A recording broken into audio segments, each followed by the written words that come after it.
that, people will say, oh, I can't read that book, it's over my head. And he said that is the very reason why you should read it. Because if you always read things that are at your level, you will never improve yourself. You won't get anything. But when you read something that's over your head, it forces you to, like pull-ups, right? The bar's over your head. And so as you pull up, right, it's really hard at first, but if you keep trying, it gets easier and easier. You can do more and more. Now, one of the things St. Augustine said about his education, and he was educated in what are called now, in our tradition, the liberal arts. Even though most liberal arts majors cannot, if you ask them what are the liberal arts, they won't be able to tell you. Even though they have a bachelor's in the liberal arts or a master's in the liberal arts, they won't be able to tell you actually what they refer to. But Augustine wrote a book called, it's not really a book, but it's an essay on Christian doctrine, in which he argues that it was essential for people to know these language arts before they went into the Bible to understand it. And he identifies them as grammar, rhetoric, and logic. And what he said, by mastering these arts, he said he was able to read, he was able to understand anything that he read and to articulate anything he thought. I mean, that's the definition of a literate person. That they can understand what they read and they can articulate what they think. Because a lot of people can't articulate their thoughts. I wish I could put it into words, what I'm trying to say. But they don't have that. That's a skill. Some people have it more naturally than others, but it is a skill that can be acquired. It's not magic. You have to have words. You have to know how words are put together. And so, basically, what he says is he wrote this book for that third type of reading. He didn't read it for those first two. He said, if you're interested in those types of reading, don't bother with this book. You're just wasting your time. And so what he says is the first thing he talks about reading, the word itself. You have to know words. Because one of the real problems with language is that we simply assume, because we learn language as children, we heard our parents say things in context, and we worked it out. We worked out what words mean in context.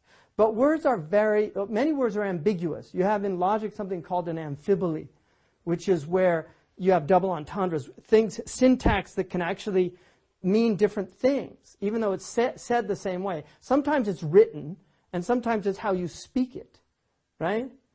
Like, in America you have the right to bear arms. Right? What does that mean? You can have a weapon. Some people could think what you meant was you have the right to take off your shirt and show your arms. Right? Because in some cultures, women don't have the right to bear arms. Like in Saudi Arabia, it's illegal for a woman to bear her arms. Right? So there's an example, of something that's just, the language is not clear. Now that's a kind of humorous example, but people actually misunderstand language all the time for that reason. And you have a whole set of fallacies in logic called the fallacies of equivocation, which is where things can mean more than one thing. We're using a term to mean different things. To give you an example, you could say that, only men are rational animals, right? Does everybody agree with that statement? Generally. I mean, jinn are rational and angels are rational, but we'll just, some people don't really accept those other categories. So we'll just say all men are rational animals. You accept that, Mahasan? Yeah? Okay. Women are not men. Therefore, women are not rational animals, right? Does that sound reasoning?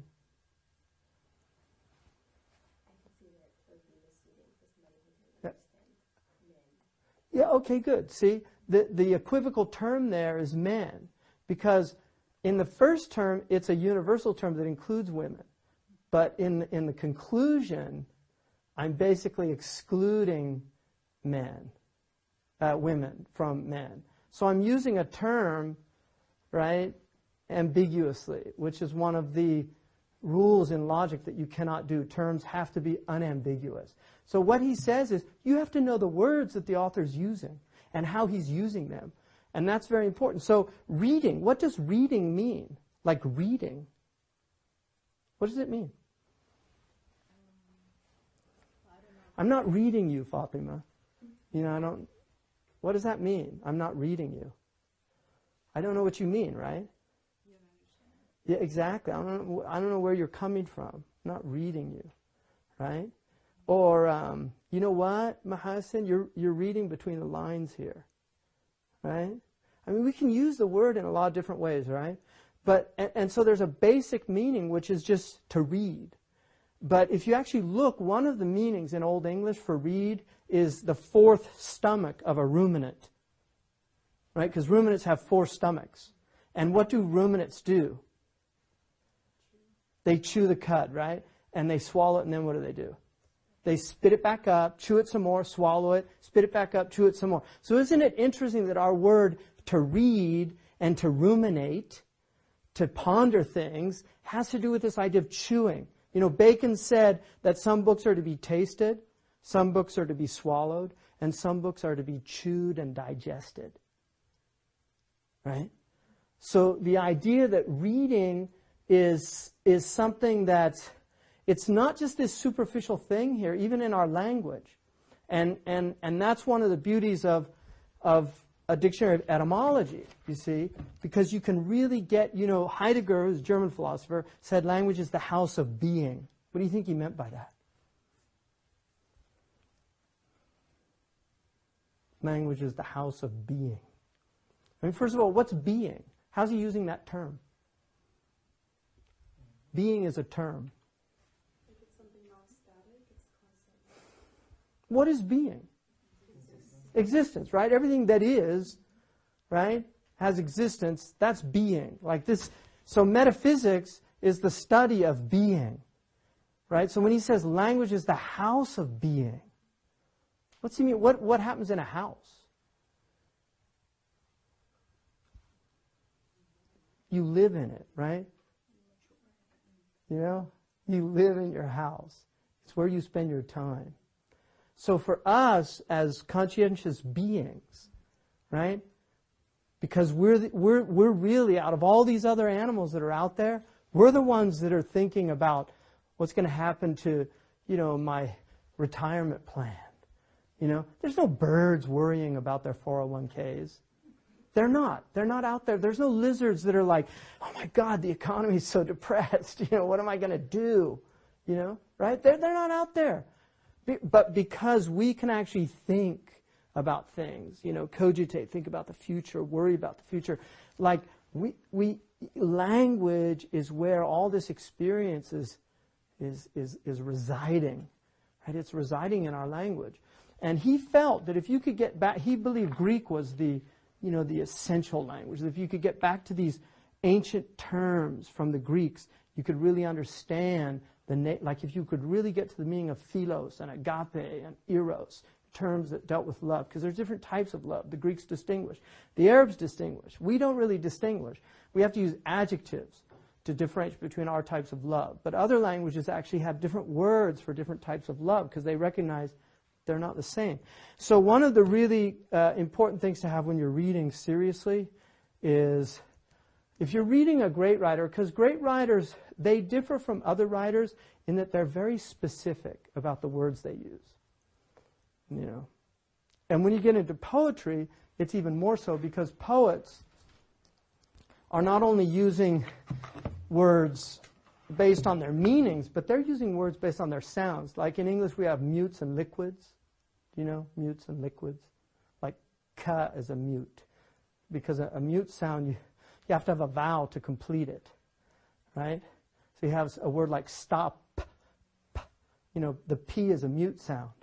So, you know, if a poet uses a mute as opposed to a liquid, he's doing it for effect, or she is doing it for effect. So just learning the sounds of words, of why we would choose stone over rock. They're very different sounds, aren't they? Stones, stepping stone. We don't say stepping rocks, right? But a stone is a rock, and a rock is a type of stone, right? But when we think of rock, it's very different thing of stone, right? So poets will even be more specific. But great writers always use words very specifically. They're not sloppy in that way. And that's why modern writers, I had a teacher, a Mauritanian, who said the difference between the ancients and the moderns is ancients wrote a sentence that could be commented on in a book. He said moderns write books that could be summed up in a sentence. Right? It's very different. And I found that to be very true. Most of the books that I read by modern writers, they really could be summed up very briefly. Whereas if you read a book like Qawaid al-Tasawwuf, you can't sum that book up by Ahmed Zarruq. Couldn't sum it up. Very difficult to do that. So it's important to have a dictionary and then a good etymological dictionary to deal with terms. So now let me just look at some of the things that he says in here. And then I'm going to do a poem with you. I'm going to actually do this in 2 classes because the book can't be, there's a lot in here. And I want you all to read this if you haven't already read it. And if you can, I would get the first edition. You have to buy it used.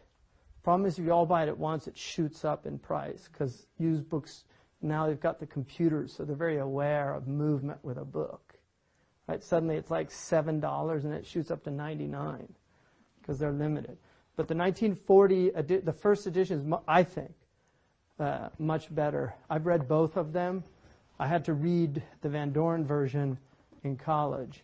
But this one, I think, is a much better edition.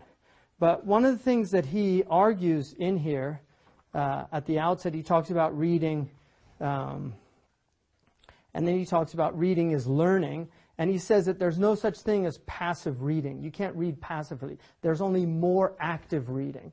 But reading is an activity.